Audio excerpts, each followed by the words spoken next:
saat ini saya mau membagikan wawasan buat teman-teman melalui presentasi mengenai bioenergi. Mungkin dari teman-teman sekalian belum pernah mendengarkan kata bioenergi, ataupun mungkin dari beberapa dari teman-teman yang sudah pernah mendengarkan kata bioenergi tapi belum memahami apa sebenarnya bioenergi tersebut. Nah, jadi saat ini saya mau menjelaskan tentang bioenergi. Sebelumnya, kita perlu mengetahui apa pengertian energi tersebut. Jadi, energi itu merupakan kemampuan untuk melakukan usaha atau kerja yang sangat dibutuhkan manusia untuk menopang kehidupan sebagai sektor seperti listrik dan bahan bakar. Nah, jadi bisa dikatakan energi ini termasuk dalam kebutuhan manusia. Seperti di sini kan dibilang seperti listrik dan bahan bakar. Nah, contohnya listrik. Listrik kita sering menggunakan sehari-hari karena kayak mau menyalakan lampu, kita membutuhkan listrik untuk mencas handphone ataupun mencas alat elektronik, menggunakan alat elektronik lainnya, kita perlu menggunakan listrik. Dan juga bahan bakar. Bahan bakar seperti yang kita ketahui, kita sering menggunakan bahan bakar untuk berkendaraan, baik motor maupun mobil. Jadi energi ini sangat dibutuhkan atau menjadi kebutuhan sehari-hari manusia. Nah, tapi energi yang sering digunakan saat ini adalah energi fosil, di mana energi fosil itu merupakan energi yang tidak terbaharuan. Arti tidak terbaharuan itu adalah mempunyai batasan, di mana kalau misalkan energi fosil ini mempunyai ketersediaan dan ketersediaan itu habis, dan yang disediakan itu habis, maka energi fosil ini tidak akan didapatkan lagi atau tidak tersedia lagi. Oleh karena itu, kita sebagai manusia perlu mencari energi alternatif lainnya. Nah, salah satu energi alternatif yaitu bioenergi. Nah, makanya saat ini saya mau menjelaskan tentang bioenergi. Nah, bioenergi ini merupakan energi yang dapat dari organisme biologis atau bahan organik yang diharapkan dapat menggantikan peran penting sumber energi fosil. Jadi, di sini dibilang kalau bioenergi ini merupakan energi yang digunakan untuk mengganti energi fosil. Nah, bioenergi ini merupakan energi yang terbarukan, atau contohnya misalkan bioenergi yang disediakan habis, maka bisa disediakan kembali. Tidak seperti energi fosil yang sudah saya jelaskan sebelumnya. Kalau misalkan energi fosil habis, maka dia tidak akan disediakan lagi atau sudah tidak akan ada lagi. Tapi untuk bioenergi, dia bisa disediakan lagi karena bioenergi ini terdapat dari limbah, kotoran hewan, kotoran manusia, sampah, dan yang lainnya. Nah, sekarang kita masuk pada jenis bioenergi. Jadi, bioenergi terdapat 3 jenis utama. Yang pertama adalah biomasa. Nah, biomasa ini berwujud padat. Yang sering kita gunakan yaitu batu bara, yang menjadi energi fosil. Tapi untuk bioenergi ini kita bisa menggantikannya dengan biomasa, di mana biomasa ini berasal dari makhluk hidup, hewan maupun manusia, seperti kotoran hewan atau kotoran manusia. Nah, yang kedua adalah biogas, yang sering kita gunakan dalam kehidupan sehari-hari. Untuk memasak juga pasti membutuhkan gas atau LPG. Tapi untuk bioenergi, karena mungkin teman-teman pernah mendengarkan kalau bensin ataupun gas di bumi kita sudah semakin menurun atau sudah semakin berkurang. Oleh karena itu, kita butuh menggantinya dengan biogas. Nah, jenis yang ketiga adalah biofuel. Biofuel ini bisa menggantikan BBM. Oke, jadi seperti yang kita ketahui, Indonesia terdapat di garis khatulistiwa, yang berarti Indonesia mudah untuk mendapatkan sinar matahari, mudah untuk mendapatkan air hujan. Makanya di negara kita, negara Indonesia, merupakan negara yang terbesar dalam menghasilkan bioenergi. Oke, kita masuk pada manfaat bioenergi. Apa kelihatan? Nah, terdapat 8 manfaat bioenergi.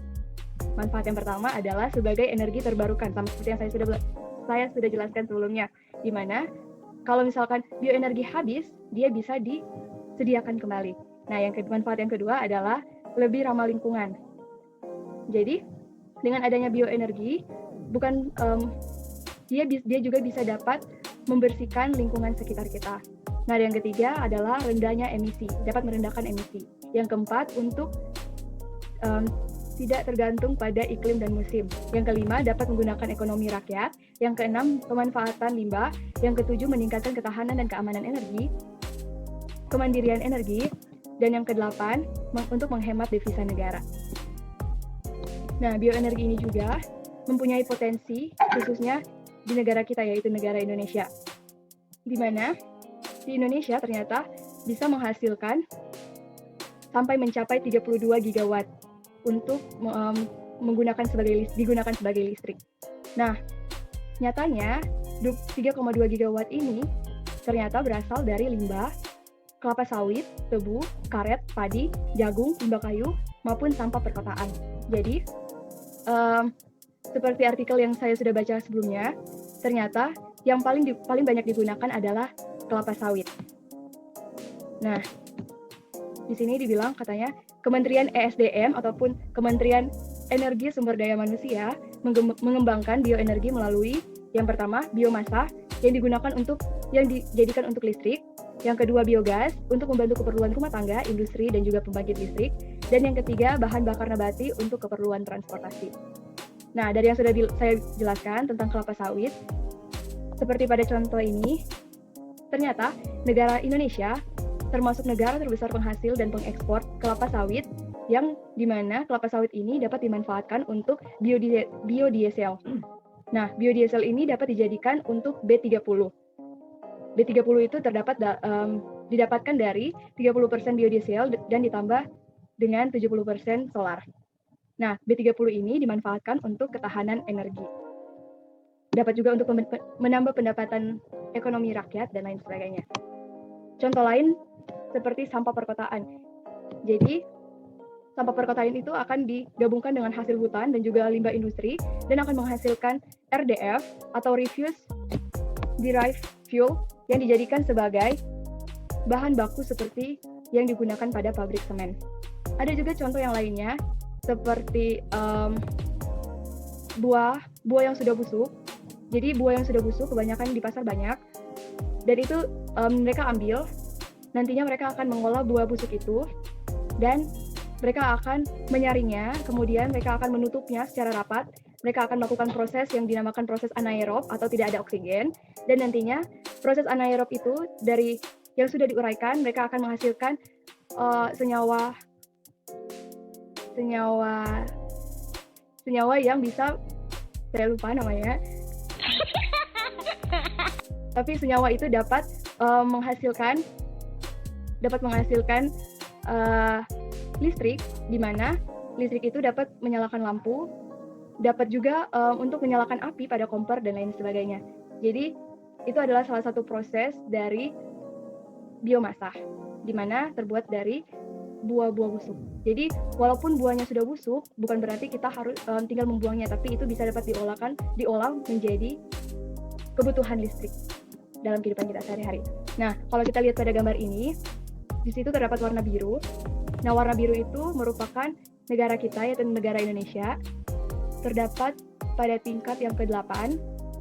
Tingkat yang ke-8 yang berarti negara Indonesia masih kurang dalam menggunakan bioenergi, baru sekitar 17,3%. Itulah kenapa kita sebagai warga negara Indonesia perlu mengembangkan bioenergi ini, karena bukan hanya untuk meningkatkan perekonomian masyarakat dan juga dapat membantu mengupaya perubahan iklim global, dapat juga mencegah ketahanan energi nasional, tapi bioenergi ini juga dapat menguntungkan kita sebagai manusia dan menguntungkan juga lingkungan kita. Karena dengan adanya bioenergi ini, kita bisa mendapatkan listrik secara alami dan lingkungan kita juga bisa tetap menjadi bersih. Oke, sekian dari presentasi saya. Kiranya apa yang sudah saya jelaskan ini bisa dapat bermanfaat untuk teman-teman sekalian. Ya baik, terima kasih kesempatannya. Untuk presentasinya cukup bagus dan mengingatkan kepada kita untuk lebih bijaksana lagi menggunakan sampah-sampah yang sekiranya masih berguna untuk kehidupan kita. Karena kalau misalnya kita tidak menggunakannya dengan baik, maka hal itu juga bisa membuat suatu dampak yang buruk di masa yang akan mendatang.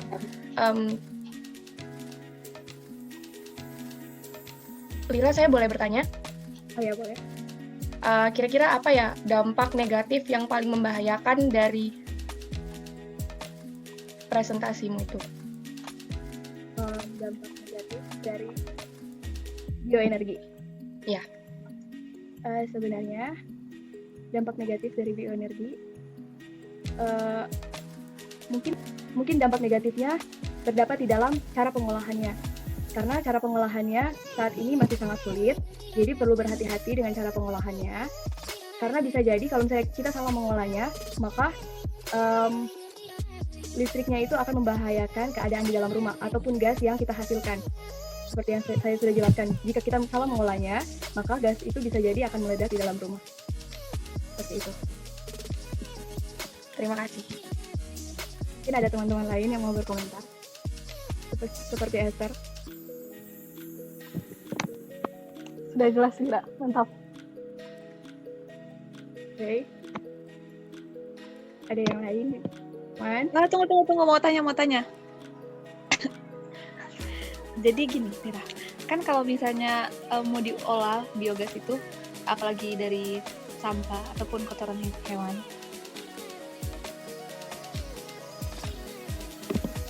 itu kan bau. Itu pertanyaan saya, itu bau atau gimana? Ya pasti karena sampah ataupun kotoran manusia. Kan kita mohon maaf mencium rasa bau. Begitu juga dengan orang-orang yang mengolah limbah-limbah maupun kotoran tersebut. Tapi dengan bau itulah yang dapat menghasilkan listrik. Karena terbentuk senyawa. Mungkin ada lagi?